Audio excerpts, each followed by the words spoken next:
Alright, hey guys, I recently got a few requests about my weapons build, so I'm going to do a video now because every time creating screenshots will create tons of screenshots and a lot of work to upload them, etc, etc. So instead of that I just do a video, explain the weapons you can use for stealthing and the ones I'm using. And after that I will also show you my skill tree again. It's the one I'm usually using for stealthing, and I will also tell you about another one I'm sometimes using. However, kind of rarely. Anyways, let's go for the weapons first, and I will start off with the secondary weapons because these are easier to explain, and also I only suggest you one gun, and that's the locomotive shotgun. Why should you use the locomotive and no other secondary weapon is because if you're going in solo or if you're the host of the stealth game here, you can blow away enemies with the shotgun. You cannot do that with any other weapon. So,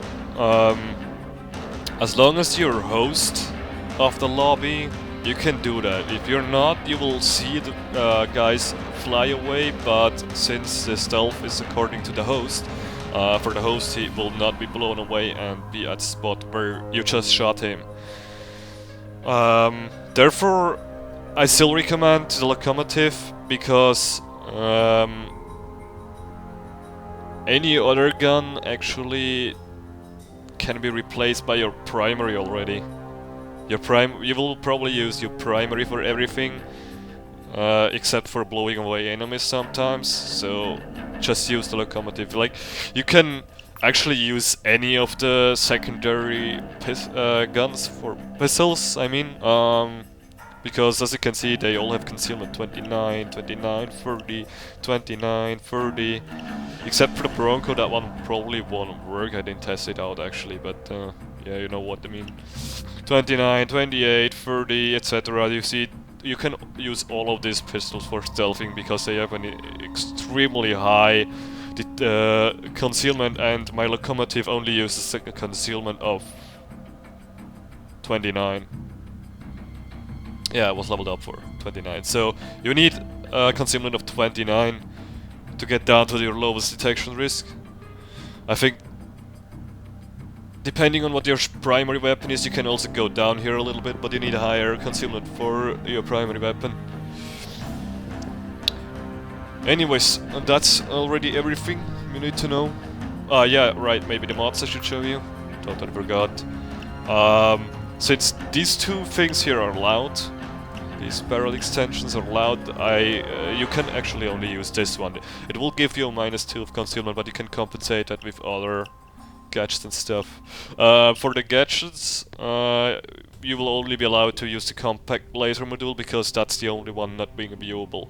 As you can see, all other give you -1 or -2 of concealment, so don't use those. It probably gives you a little bit more accuracy for hitting the enemy's head, but it's not that much needed. And you need the Gauge Mod Career DLC, of course, otherwise this won't work. About the grips, you will need a straight grip that gives you +2 concealment if you want to get to your lowest detection risk and use some cool mods for your primary gun, because otherwise you will have to compensate these two concealments here in your primary weapon, because you cannot buy these two things, these two grips. You will have to do that in your primary, and you will have to buy this one instead. So buying the Gauge Weapon Pack #1 DLC is really recommended for stealthing actually, even though the weapons and all the stuff there is actually only for assault stuff. Now you can see it still has some stuff for stealthing. Magazine, you can buy that, it doesn't affect your concealment. Sights, I do not recommend to buy any sights because all of these sights give you minus concealment, and your accuracy will still be good enough for that because you can only use it for short ranges. For your stock, You should of course use the one with the most concealment. That's this one here. The tactical shorty stock gives you +3 concealment. All others give you +2, +1 or minus. You should definitely not use minus stocks. I really recommend this tactical shorty stock, even if it gives you -6 stability. The shell rack, you should buy it because it only gives you +2 of magazine and -2 concealment. Now heading over to the primaries, there's a lot of things you can build together. Most people just go in with the Moscone so they don't have to study things. With the Moscone you will have to buy both of the upgrades here, the barrel and the stock, otherwise you won't be able to get down to the detection risk level 1. Depending on what you use on your locomotive shotgun, you will not be able to get down to detection risk level 3 if you do not own the DLC. Now, several other people also use the Car 4 rifle, that's also another standard weapon. That one here, I have 2 of them here. I will use this Car 4 here for the guys not owning any DLC at all, and this Car 4 rifle for the guys owning a DLC. So first off, for the guys not owning a DLC, you should buy the short barrel extension. Giving you +2 concealment because the others are not worth it. Even though the stealth barrel would give you -40, you probably do not really need the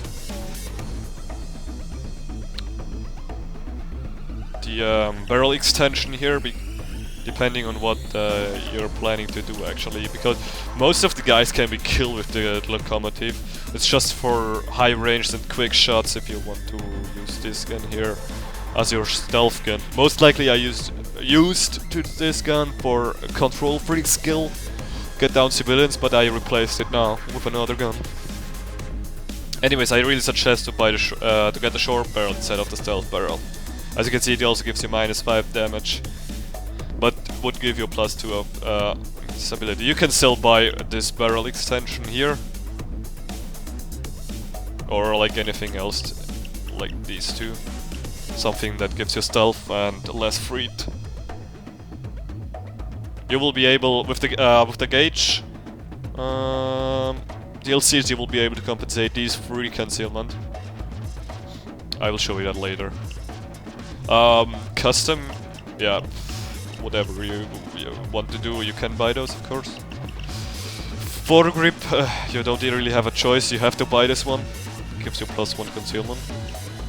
Gadgets is always the same for every gun, either buy this or none. The grips, you will have to take this one here. Yeah, I will have to take this one here, the Ergo grip, because it doesn't give you any minus concealment. Magazine, once again the vintage, +2 concealment. Sights, as usual, no sight. And the folding stock, that gives you also +2 concealment.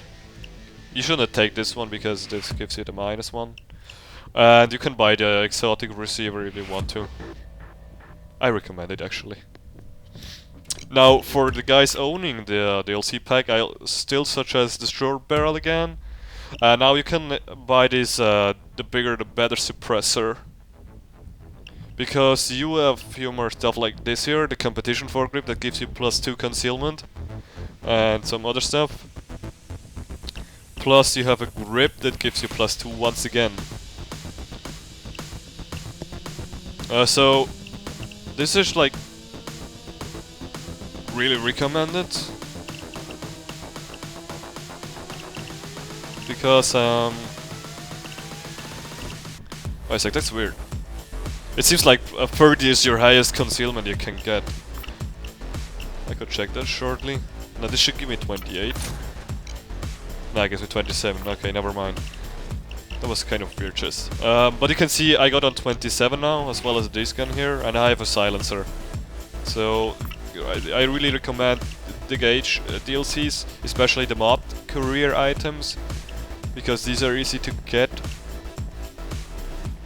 And the weapon pack number 1. You will not need the number 2, that's sort of some other stuff like the LMGs. Yeah, I think that's all explained here.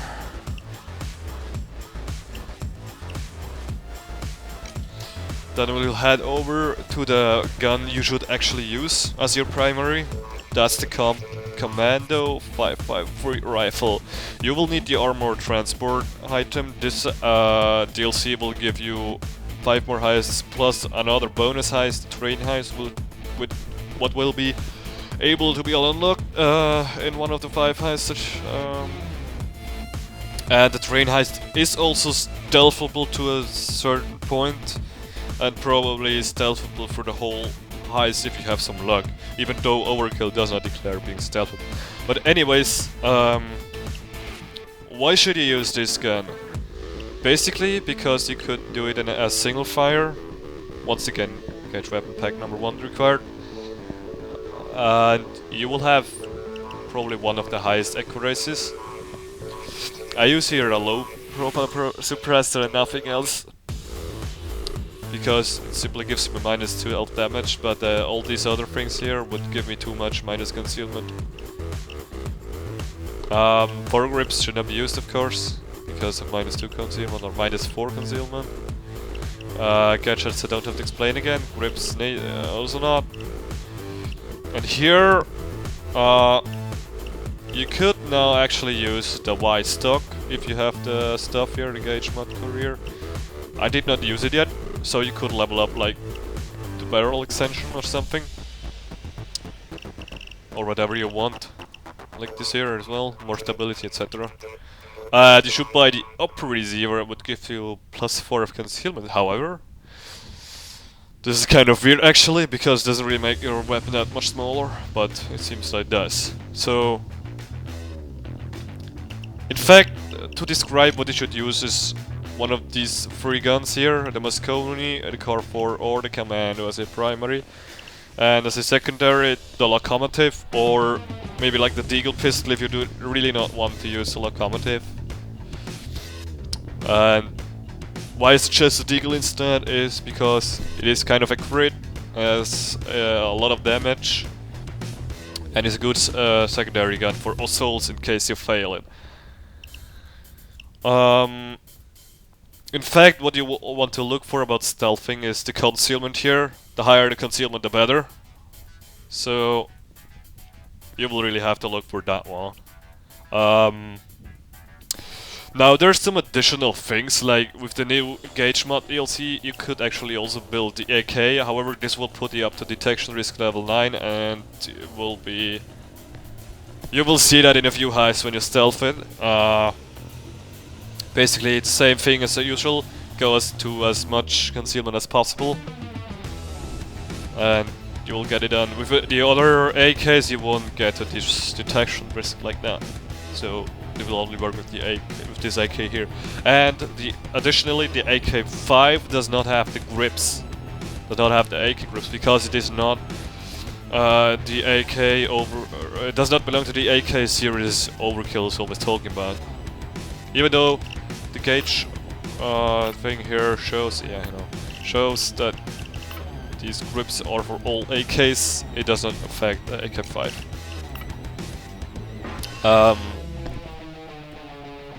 I can tell the KSP light machine gun is a really good stealth weapon. Now, why is this a really good stealth weapon? First off, it has an ammo of 400, and secondly, with the control freak, this is a fucking damn good weapon. You can like get down everybody without ever depleting your ammo. This is like really useful on the go bang. If you're trying to get the We Are All Professionals achievements with your friend, you can simply just run around with that gun and get everybody down.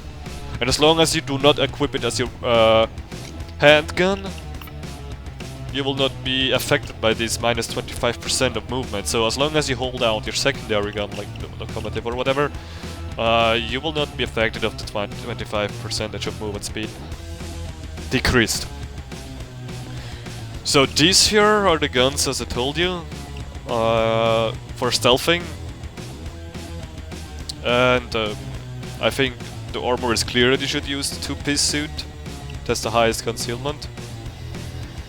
And equipment should be the ECM jammer as well, there's not much to explain about that. Maybe the melee weapons. I always use the thing with the high damage. That's this one here.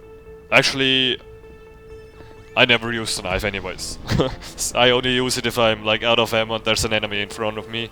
But that usually happens only on assault, so if you like want to go with the knife, man, you should take this one here and load it up to do a little bit more damage. This will take 2 seconds to do the maximum amount of damage.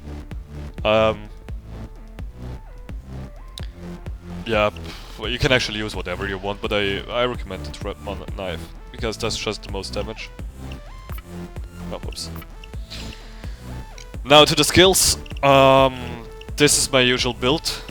To explain a few things, it's like Dominator. That's recommended for cuffing few guys. You will answer the pager, of course, but like if you're running for someone, you can first shout at him, use your locomotive, then to blow him to a better spot, stuff like that. That's why I recommend using the Dominator skill. The spotter asset, of course, you should buy because of unlocking the spotter asset in the games. It sometimes really is helpful, but not every time, of course. And to level up to this tier here, you should buy the Inside Man, because all other things are like totally useless compared to that. To get a build like this, you will need the Infamy skill used on the Mastermind here, because otherwise you will have to use 10 skill points instead of 9 to get up to tier 3. So I recommend using your Infamy skill on the Mastermind tree. That's right here. This will make you like you know, this reduction of 10% by each tier. Oh, that was wrong. Skills. You should use the cable guy to get more cables. They will be increased to 4, so you will have 6 in the end. This is really helpful on many heists, so I really recommend to get this. And of course, more stamina. The more stamina you have, the better you are able to run around. If you want to go for the Control Freak skill here, you will have to kill the Technician one. I will show you that later. I suggest you to get anything actually to get up to the Control Freak, because it really doesn't matter what you use here of tier 4 or 5. Except maybe for pistol accuracy and stuff, if you're using pistol as a secondary stealth weapon. Otherwise everything actually doesn't matter much. To get up to the Control Freak thing here. That's as told before, necessary if you want, instead of shutdown, like you want to shoot around, get the civilians down, EG, the go bang is a really good example for that. Earlier this was also used for like the nightclub or ball crasher, but today this is now like no longer really much use. About the Enforcer, you should unlock it to throw backs further. That's it already. So, about the Technician, the silent drilling and all of the stuff is like only needed for a few heists, e.g. Firestarter. If you really want to stealth that one, it is recommended, or like some other heists if you don't want the guards to hear it. Usually the civilians do not hear it anyways, so it's basically only for the guards. Yeah, you should like take this one. So I basically always go in with that one. It also makes the drill faster here. No, here. The less waiting you have, the less bored you get of the heist. Also here you will need the Infamous skill, so I also recommend using it here. And I also recommend using the Infamous skill right here on the Ghost tree to get up to tier 4 more easily. About the skills you should use, as you can see, I used Sprinter Staff. As told before already, the more stamina and the faster you can run, the better it is. Of course, you should buy the Cleaner asset, so you can get more body bags. Plus, that President was just an optional as to get up to tier 4. fast hands. Yeah, to interact faster with your loot bags, of course. Shinobi as told just before, and plus you will kill enemies like always silent, so they will not cry out or something. And not alert the others. Why did I not buy Chameleon? This because it only affects you in casing mode. Plus if you're close to your members. So this is like totally ridiculous. Yeah, oh. Then you should fully upgrade your ECM jammers. There's not much to explain, it will like block pages and hold longer, etc. Plus you should buy the lockpicking expert to lockpick the stuff like saves, etc. Even though Deathwish has a lot of taken saves, there's still some saves you will have to lockpick. That's better to lockpick them instead of drilling them. And the camera loop always comes in handy every now and then. You like on a frame, if you want to get absolutely safe with your bags, if you use the shortcut, you can just loop the camera there if it's there and pointing to the shortcut output. It is really helpful. Or sometimes if you're like killing a guard or something that is a really bad spot, you can just loop it for 20 seconds and the page and grab him away. That's kind of really helpful. I think that's all I need to explain. If you have any questions, just post them into the comments of the video and I will most likely go to answer them.